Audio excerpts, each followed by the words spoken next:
യേശുവിൻ്റെ ബാല്യത്തെക്കുറിച്ച് ബൈബിളിൽ വളരെ കുറച്ച് പരാമർശങ്ങളേ ഉള്ളൂ. കുട്ടിക്കാലത്ത് യേശുവിനെക്കുറിച്ച് ബൈബിൾ നമ്മോട് എന്താണ് പറയുന്നത്? യേശു ക്രിസ്തുവിൻ്റെ ജീവിതത്തിൽ ശ്രദ്ധേയമായ നിരവധി സംഭവങ്ങൾ ഉണ്ടായിരുന്നുവെന്നും അത് ഓരോന്നായി എഴുതിയാൽ എഴുതിയ പുസ്തകങ്ങൾ ലോകത്തിൽ തന്നെയും ഒതുങ്ങുകയില്ല എന്ന് യോഹന്നാൻ്റെ സുവിശേഷം 21:25 നമ്മോട് പറയുന്നു. 3.5 വർഷത്തെ ശുശ്രൂഷയിൽ യേശു നേടിയ നേട്ടങ്ങൾ അത്ഭുതകരമാണ്. ഭാഗ്യവശാൽ യേശുവിൻ്റെ ജനനത്തെ ചുറ്റിപ്പറ്റിയുള്ള പ്രത്യേക വിശദാംശങ്ങൾ ഉൾപ്പെടെ സംഭവിച്ച കാര്യങ്ങളുടെ ഒരു വലിയ ഭാഗം രേഖപ്പെടുത്തിയ 4 സുവിശേഷ എഴുത്തുകാർ നമുക്കുണ്ട്. ഈ സൂചനകൾ നൽകിയിരിക്കുന്നത് യേശു ദൈവപുത്രനായ ക്രിസ്തുവാണെന്ന് നമുക്ക് വിശ്വസിക്കാനും വിശ്വസിക്കുന്നതിലൂടെ നമുക്ക് അവൻ്റെ നാമത്തിൽ ജീവൻ ഉണ്ടാകുവാനും വേണ്ടിയാണ്. കുട്ടിക്കാലത്ത് യേശു യഹൂദിയയിലും പരിസര പ്രദേശങ്ങളിലും മതപരവും രാഷ്ട്രീയവുമായ ശക്തികൾ പ്രവർത്തിച്ചതിനാൽ യേശു വളർന്ന പരിസ്ഥിതി സങ്കീർണമായിരുന്നു. യേശുവിൻ്റെ ജന്മസ്ഥലം ദാവീദിൻ്റെ കുടുംബവുമായി വളരെക്കാലമായി ബന്ധപ്പെട്ടിരുന്ന ഒരു നഗരമായ ബെത്ലഹേം ആണ്.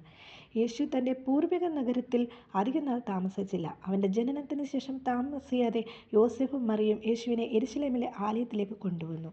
മാസങ്ങൾക്കുള്ളിൽ ഹെരോദാവ് രാജാവിൻ്റെ കൊലപാതക ആക്രമണത്തിൽ നിന്ന് രക്ഷപ്പെടാൻ കുടുംബം രാത്രിയിൽ ഈജിപ്തിലേക്ക് യാത്ര ചെയ്തു. ഈജിപ്തിൽ ഹെരോദാവിൻ്റെ മരണം വരെ കുടുംബം സുരക്ഷിതമായി ഒരു താവളം കണ്ടെത്തി. കുടുംബം വീട്ടിലേക്ക് മടങ്ങി. എന്നാൽ യേശു ബെത്ലഹേം അല്ലെങ്കിൽ യെരുശലേം പ്രദേശത്തല്ല വളർന്നത്. പകരം യേശുവിൻ്റെ ബാല്യകാല വസതി ഗലീലയിലെ ഒരു പട്ടണമായ നസറേത്തിലായിരുന്നു. യേശുവിൻ്റെ ശൈശവം മുതൽ 12 വയസ്സുവരെയുള്ള വളർച്ചയെ വിവരിക്കുന്ന ഒരു പ്രസ്താവന ലൂക്കോസ് 2:40 നൽകപ്പെടുന്നു. പൈതൽ വളർന്നു, ആത്മാവിൽ ബലപ്പെട്ടു, ജ്ഞാനം നിറഞ്ഞു, ദൈവകൃപയും യേശുവിൻ്റെ മേൽ ഉണ്ടായിരുന്നു. യേശുവിൻ്റെ കുടുംബജീവിതം. തിരക്കേറിയതും വളർന്നു വരുന്നതുമായ ഒരു കുടുംബത്തിലാണ് യേശു വളർന്നത്. യേശുവിൻ്റെ ജനനത്തിന് മുമ്പ് യോസേഫിനും മറിയയ്ക്കും കുട്ടികൾ ഉണ്ടായിരുന്നില്ല. എന്നിരുന്നാലും യേശുവിന് ജോസഫിൻ്റെയും മറിയയുടെയും മക്കളായ നിരവധി ഇളയ അർദ്ധ സഹോദരങ്ങൾ ഉണ്ടായിരുന്നുവെന്ന് ബൈബിൾ പറയുന്നു.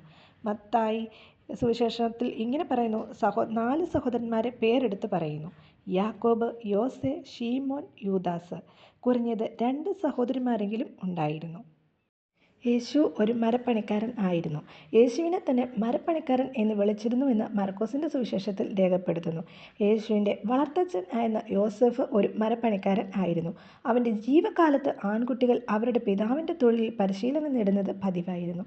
യേശു വളർന്നത് മതഭക്തിയുള്ള ഒരു കുടുംബത്തിലാണ്. യേശുവിൻ്റെ സഹോദരന്മാരെയും യോസേഫിൻ്റെ തൊഴിലിനെയും കുറിച്ച് നമ്മോട് പറയുന്നതിന് പുറമെ യേശു ഭക്തിയുള്ള ഒരു ഭവനത്തിലാണ് വളർന്നത് എന്ന് ബൈബിൾ കാണിക്കുന്നു. വാർഷിക മതപരമായ ഉത്സവങ്ങളെക്കുറിച്ചും ദൈവത്തിൻ്റെ നിർദ്ദേശങ്ങൾ യേശുവിൻ്റെ കുടുംബം വിശ്വസ്തയോടെ പാലിച്ചു. യേശുവിൻ്റെ കുടുംബം പെസഹ പെരുന്നാളിനും പുളിപ്പില്ലാത്ത അപ്പത്തിൻ്റെ പെരുന്നാളിനും വേണ്ടി വർഷം തോറും യെരുശലേമിലേക്ക് പോകുമായിരുന്നു. യേശു ഒരു അസാധാരണ കുട്ടി ആയിരുന്നു. വളരുന്ന ഏതൊരു ആൺകുട്ടിയെപ്പോലെയും ഉള്ള ഒരു സ്വാഭാവിക പക്വത പ്രക്രിയയാണ് യേശുവിനും അനുഭവപ്പെട്ടത്. എന്നാൽ ജനനം മുതൽ തന്നെ ദൈവത്തിൻ്റെ ആത്മാവും അനുഗ്രഹവും പ്രത്യേകമായി യേശുവിൽ നിറഞ്ഞു നിന്നു. യേശു ആ സംഘത്തോടൊപ്പം ഇല്ലെന്ന് കണ്ടെത്തി. യേശു യാത്രാസംഘത്തോടൊപ്പം ഇല്ലെന്ന് കണ്ട് അവർ ആശങ്കാകുലരായി.